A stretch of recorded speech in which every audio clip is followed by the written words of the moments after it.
하나. 우리는 십자가에 못 박힌 그리스도를 전하니 유대인에게는 거리끼는 것이요 이방인에게는 미련한 것이오매 오직 부르심을 입은 자들에게는 유대인이나 헬라인이나 그리스도는 하나님의 능력이요 하나님의 지혜니라. 하나님의 미련한 것이 사람보다 지혜 있고 하나님의 약한 것이 사람보다 강하니라.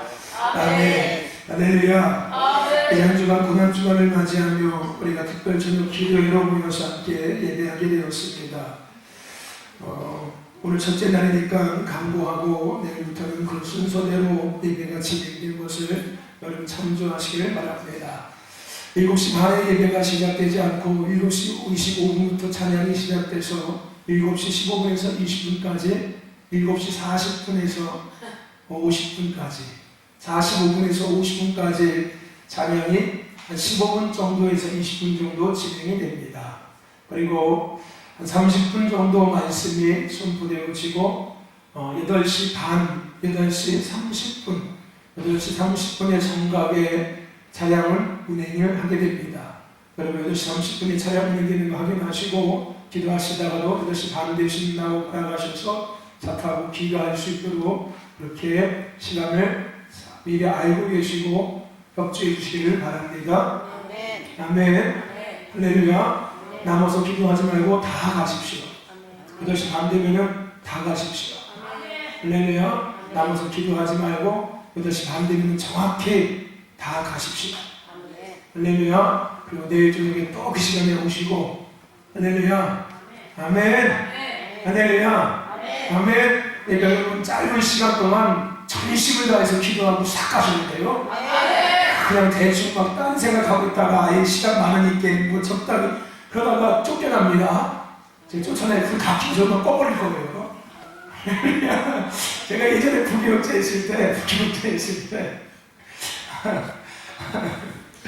그런 게 있었어요.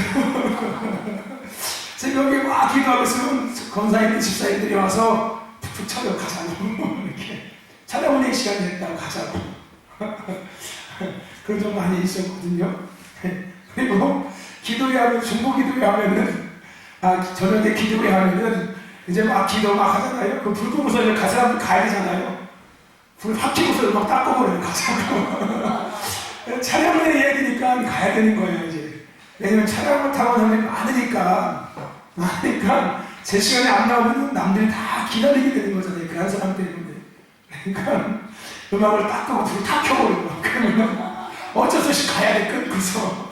그래서 나중에 불만이 그거였어. 제발 기도 좀 하게 좀 놔두라고 좀 제발. 그냥 자유롭게 마음껏 기도하고 갈 수 있게끔 예배 끝나면은 찬양 운행 같은 거 하지 말자. 우리 각자 가자. 그런 적이 있었습니다. 오늘 저녁 8시 반에 딱 끝납니다. 괜히 비비 만져있지 마십시오. 음악 끄고 불 켜버릴 겁니다. 그다음에 시험 주지 마시고 아시겠죠? 그냥 바짝 당겨서 기도하시고 딱 끝나고 가시면 돼요. 그리고 내일 저녁에 또 일찍 오시고 기도하실 분들은 더 일찍 오셔서 기도하시면 돼요. 아시겠죠? 꼭 공부 못하는 사람들이 남들 공부할 때는 공부 안 하고 남들 놀 때 혼자 앉아가지고 공부하는 척 하고 있어요. 그러지 마십시오.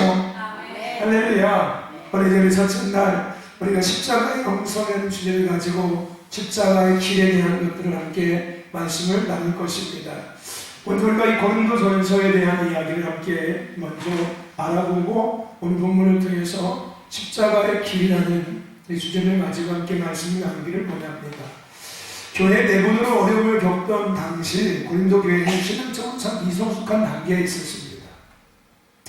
이러한 상태에서 고린도 교회는 고린도시가 상당히 타락하고 도덕적으로 상당히 문란한 그러한 지역이었거든요. 상업적으로 위협적으로 발달된 지역이기 때문에 그 시 지역 자체가 그렇게 건강한 지역은 아니었어요. 그러니까 교회 내적으로도 미성숙한 상태에 있었는데 도시 자체가 타락한 영적인 분위기, 어떤 문화, 부도덕한 행위들에 계속 도시에서 이루어지고 있으니까 당연히 영적으로, 신앙적으로, 믿음적으로 미성숙한 고린도 교회는 그것에 영향을 받을 수밖에 없었겠지요. 그래서 교회 내에 여러 가지 많은 문제들이 발생하게 되었습니다. 이러한 문제 속에서 사도 바울은 고린도 교회에게 편지를 씁니다. 그것이 고린도 전후서의 이야기입니다. 사도 바울이 고린도 교회에 편지를 쓰는 거예요. 편지를 써서 직접 가지 못하니까 권면합니다. 그 문제 해결에 대한 것들을 제시하고 또 하나님의 말씀의 기준 안에서 바른 건강한 교회, 믿음, 성도의 삶에 대한 것들을 권면하기 시작합니다. 먼저 우리가 읽었던 이 고린도 전서는 세 부문을 요약해서 우리가 나눠서 볼 수가 있습니다. 1장부터 5장까지는 분열에 대한 사도 바울의 권고에 대한 것을 기록하고 있고요. 6장부터 8장까지는 음행에 대한 사도 바울의 권고에 대한 것이 기록되어 있습니다. 그리고 9장부터 16장까지는 이제 신학적 문제에 대한 사도 바울의 고린도 교회를 향한 성도들을 향한 권고에 대한 것들이 기록되어져 있습니다. 그중 오늘 우리가 읽은 이 본문 1장은 교회 분열 문제에 대한 사도 바울의 권면이 기록되어져 있는 말씀입니다. 사도 바울은 권면에 앞서서 먼저 우리가 읽진 않았지만 1절부터 3절까지 고린도 교인들에게 문안 인사를 합니다. 1절에 사도 바울이 뭐라고 이야기합니까? 하나님의 뜻에 따라 그리스도 예수의 사도로 부르심을 입은 바울과 및 형제 소수대는 고린도에 있는 하나님의 교회 곧 그리스도 예수 안에서 거룩하여지고 성도라 부르심을 입은 자들과 또 각처에서 우리의 주 곧 저희와 우리의 주 되신 예수 그리스도의 이름을 부르는 모든 자들에게 하나님의 우리 아버지 주 예수 그리스도의 쫓아 은혜와 평강이 있기를 원하노라. 이게 문안 인사예요. 참 길지요. 그거 받고 있다가 숨 넘어가겠어요. 그렇지 않습니까? 그냥 한국처럼 그냥 아이고 안녕히 주무셨습니까? 이거는 문안 인사잖아요. 그죠? 그죠? 우리가 어른들 만나면 안녕하세요? 뭐 안녕하십니까? 안녕히 주무셨습니까? 아침에 어른을 볼 때 그죠? 안녕히 주무셨습니까? 이게 문안 인사잖아요. 근데 사도 바울은 고린도 교인들에게 어떻게 인사하고 있어요? 네? 하나님의 뜻에 따라서 뭐 이렇게 쭉 해가지고서 뭐 은혜와 평강이 있을지어다. 그러니까 숨 넘어가겠어요. 인사 받다가 그냥 갈 것 같은 데가 보니까 아니 안 받아 알았어. 1장부터 3장까지는 오늘 사도 바울은 먼저 고린도 교인들에게 문안 인사를 하고 있습니다. 그리고 이제 4절부터 9절까지는 하나님께 감사하고 있어요. 뭐에 대해서 감사하냐면은 고린도 교회가 세워지고 고린도 교회가 건강하게 잘 세워져 가고 있음에 대한 하나님의 은혜에 대한 감사함을 하나님 앞에 고백하고 있습니다. 그리고 나서 이제 본격적으로 10절부터 17절까지 고린도 교회의 문제에 대한 것들을 이야기하기 시작해요. 가장 먼저 어떤 문제를 이야기하냐면 고린도 교회에 특정 지도자에 대한 지나친 숭배가 있었어요. 특정인에 대한 지나친 숭배. 쉽게 얘기하면 교회 안에 대장된 사람들이 있었다는 거예요. 그리고 그 대장을 따라다니는 사람들이 있었다는 거예요. 이 고린도 교회에 이런 문제가 있었습니다. 특정 사람을 우상 숭배하듯이 숭배하고 따라다니고 높이고 막 존경하는 이런 문제가 있었습니다. 결국은 이것을 통해서 교회가 어떤 더 큰 문제가 확산되냐면 교회 안에 당짓는 일이 일어나기 시작합니다. 분열이 일어나기 시작합니다. 아볼로파, 게바파 나눠지기 시작하는 거예요. 한마디로 신옥석 권사파, 김순환 권사파, 유향순 권사파 나눠지기 시작하는 거예요. 이 고린도 교회에 그런 문제가 있었습니다. 이러한 문제에 대해서 사도 바울은 책망하고 이러한 문제에 대해서 권면하고 있습니다.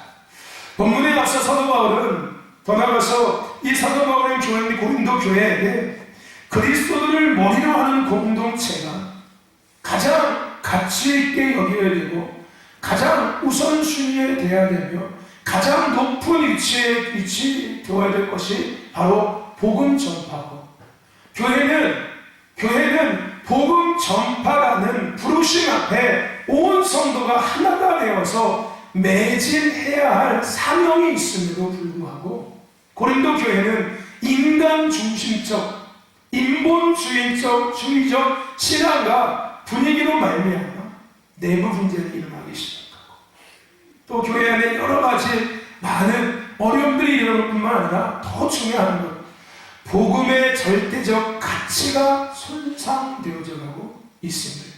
오늘 사도 바울은 강하게 책망하며 더 나아가서 그것의 원인이 되었던 인본주의를 강력하게 배제하고 있습니다. 교회는 그리스도가 주인이십니다. 예수님이, 하나님의 교회는 왕이셔야 돼요. 그 어떤 인간도 교회에서 주인이 되어서는 안 되고, 대장이 되어서는 안 되고, 중심이 되어서도 안 됩니다.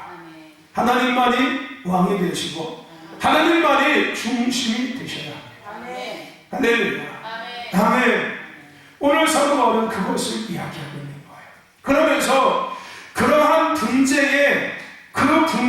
그러한 문제를 해결할 수 있는 방법에 대한 것, 아니 가장 본질적인 교회란, 그리스도인이란 무엇으로 살아가야 하며 무엇이 힘이 되어지고 무엇이 지혜가 되어지며 무엇이 능력이 되어지는지에 대한 것을 오늘 우리가 읽는 본문에서 사도 바울은 고린도 교인들에게 이야기하고 있습니다.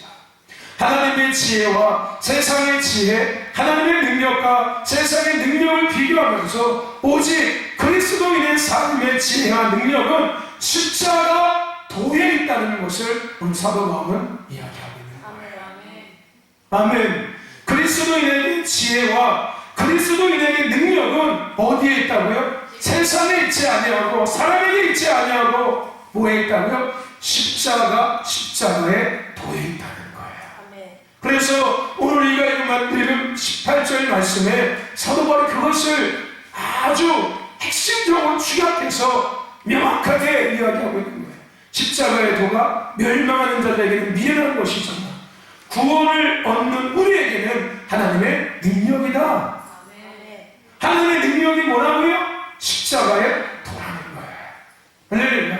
그리고 그 다음에 지혜에 대한 것을 이야기하면서 어디서부터 지혜가 온다고요? 십자가에서부터 하나님의 지혜가 오고, 하나님의 지혜는 곧 십자가 그리스도다. 할렐루야. 오늘 사도 바울은 그것을 이야기하고 있는 것입니다. 여러분, 십자가의 영성을 회복하시는 주님을 축원합니다. 아멘. 십자가의 영성을 회복해야 되는 이유가 거기에 있는 거예요. 아멘. 십자가의 도는 우리에게 능력이며 그리스도인들에게 지혜며 그리스도인들에게 유일한 능력이 되기 때문에 그렇습니다. 할렐루야. 여러분, 오늘 우리는 영적 근력이 있어야 돼요. 아멘. 그 일을 넉넉히 감당하고 남을 만한 영적 근력이 있어야 됩니다.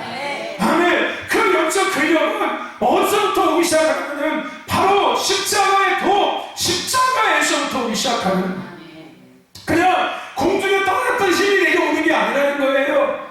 내가 막 근육이 생겨서 영적인 힘이 생기는 게 아니라는 거예요. 어디서부터 그 힘으로 나오기 시작하는 거예요? 십자가에서부터 그 힘이 우리에게 흘러나오기 시작하는 거예요. 아멘. 할렐루야. 영적 군사로서, 용사로서의 삶을 살아갈 수 있는 지혜가 어디서부터 오기 시작하냐면 바로 십자가에서부터 오기 시작하는 거예요. 할렐루야. 십자가의 영성을 회복하는 한 주간 되시기를 주의 이름으로 축원합니다. 축원합니다. 여러분, 십자가는 고난인 것 같지만 우리에게는 영광입니다. 그래서 십자가의 길은 고난의 길이 아니라 어떤 길이라고? 영광의 길입니다.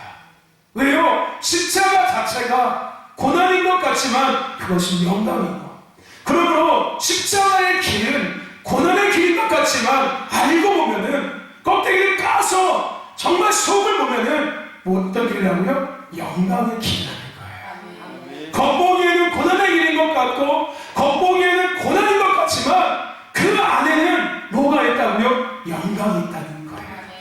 할렐루야. 히브리서 9장 13절에 염소와 황소의 피와 및 암송아지의 죄로 부정한 자에게 뿌려 그 육체를 정결하게 하며 거룩하게 하거든. 이 예수님이 십자가에서 피를 흘리심으로 말미암아 거룩하게 되었다는 거예요. 할렐루야. 아멘. 내가 십자가의 길을 걸어가는 것은 고난의 길이 아니라 거룩한 길, 영광의 길을 걸어가는 거라는 거예요. 예수님께서 피를 흘리셨기 때문에 예수님의 거룩한 보혈로 우리의 모든 죄를 씻기셨고 우리를 거룩하게 하셨기 때문에 할렐루야. 십자가의 길을 걸어갈 때 그 십자가의 길에는 지속적으로 예수님의 보혈이 흘러넘치고 있습니다. 아멘. 여러분 십자가에서 흐르는 예수님의 보혈이 보여지십니까? 여러분 십자가에서 여전히 뿜어져 나오는 예수님의 거룩한 피가 여러분 느껴지십니까? 아멘. 그 피가 우리를 정결케 하고 그 피가 우리를 거룩하게 하며 그 피가 우리를 새롭게 하고 있습니다. 그래서 십자가의 길은 영광의 길이 될 수밖에 없는 거예요. 십자가는 영광이 될 수밖에 없는 것입니다. 저와 여러분들 십자가의 길을 걸어가십시오. 영광의 길을 걸어가시기를 주의 이름으로 축원합니다. 축원합니다. 더 나아가서 십자가의 길, 십자가는 희생인 것 같지만 생명이었습니다. 아멘. 십자가의 길을 걸어가는 것은 내가 희생하는 것인 것 같지만 그것은 생명의 길이에요. 먼저는 내가 살고 내가 그 길을 걸어가는 말미암아 또 누군가를 살게 하는 생명의 길이 십자가의 길입니다. 할렐루야. 십자가는 희생을 요구하고 희생을 당하는 것 같지만 아니요, 죽어야지 다시 사는 거예요. 그거는 희생이 아니에요. 그것은 생명입니다. 하나님의 미랄이 땅에 떨어져서 썩을 때, 죽을 때 비로소 새 씨앗, 새 열매, 새 싹이 나올 수 있는 거예요. 내가 십자가의 길을 걸어가는 것은 죽는 거예요. 희생하는 거예요. 근데 그게 희생이 아니라 죽음이 아니라 뭐라고요? 알고 보면은 내가 사는 거예요. 할렐루야. 내가 사는 것뿐만 아니라 또 다른 누군가를 살리고 있는 거예요. 불신자들은 우리가 그리스도를 위하여 희생하면 미련하다고 생각합니다. 그래서 18절에 십자가의 도가 멸망하는 자들은 미련한 것이라고 여겨진다는 거예요. 희생하고 십자가 때문에 희생하는 것이 미련할 수가 없는 거예요. 교회에 희생하는 것, 예배 때문에, 교회 때문에, 성도들 때문에 내가 양보하고, 내가 손해보고, 내가 욕먹고, 내가 뭔가를 불이익을 당하는 것이 세상 사람들 보기에 아이고 바보 같아, 왜 그렇게 살아고? 그런 것 같아 보이지만 그것은 믿지 않는 자들의 생각이고 하나님이 보시기에 그것은 능력이고 생명이라는 거예요. 아멘. 교회 안에서도 마찬가지예요. 내가 양보하고 내가 오히려 이해하고 내가 먼저 내가 상처를 받았어도 내가 이해하고 내가 용서하고 내가 사랑해주는 것, 내가 희생하는 것 같지요? 아니요, 착각하지 마십시오. 그게 내가 사는 거예요. 아멘. 용서하지 못하고 살면 내가 죽고 있는 거예요. 아멘. 무슨 얘기인지 아세요? 내가 잘못한 게 없는데 내가 왜? 이거는 세상 사람들이에요. 예수 믿는 사람은 내가 왜가 아니라 그래, 내가 잘못했지, 내가 부족해서 그래, 괜찮아, 이해할 수 있어, 용서할 수 있어. 예수님이 나를 용서했잖아. 예수님이 나를 사랑하셨잖아. 예수님이 나 때문에 죽으셨잖아. 희생을 당하셨잖아. 괜찮아. 이게 예수 믿는 사람들입니다. 할렐루야. 그거는 내가 사는 거예요. 내가 바보가 되고 등신이 되는 게 아니라 내가 사는 거라고요. 그거 갖고 있어서 내가 매일 죽어요. 무슨 얘기인지 아십니까? 내가 죽을 때 내가 사는 거예요. 십자가의 길은 희생의 길인 것 같지만 생명의 길입니다. 예수님이 걸어가신 십자가의 길, 예수님이 짊어지신 십자가는 희생인 것 같고 희생의 길인 것 같았지만 예수님이 죽으심으로 말미암아 예수님이 부활하실 수 있는 것, 예수님이 죽으심으로 말미암아 오늘 저와 여러분들이 살 수 있게 되었어요. 그러면 오늘 우리가 십자가의 길을 걸어가는 것은 희생의 길을 걸어가는 것이고 그것으로 말미암아 내가 사는 것이고, 아멘. 또 다른 누군가가 살 수 있는 거예요. 십자가의 길은 희생의 길, 생명의 길입니다. 할렐루야. 십자가의 길을 걸어가시길 축원합니다. 내가 살고 남을 살리자고요. 십자가 군대는 반드시 십자가의 길을 걸어가야 합니다. 십자가 십자가의 길을 걸어가지 않는 군대가 어떻게 십자가 군대라고 이야기할 수 있습니까? 십자가의 길을 걸어가시기를 주의 이름으로 축원합니다. 마지막으로 십자가의 길은 실패하는 길인 것 같지만, 십자가는 실패인 것 같지만 여러분 승리의 길입니다. 할렐루야. 십자가는 승리가 있는 거예요.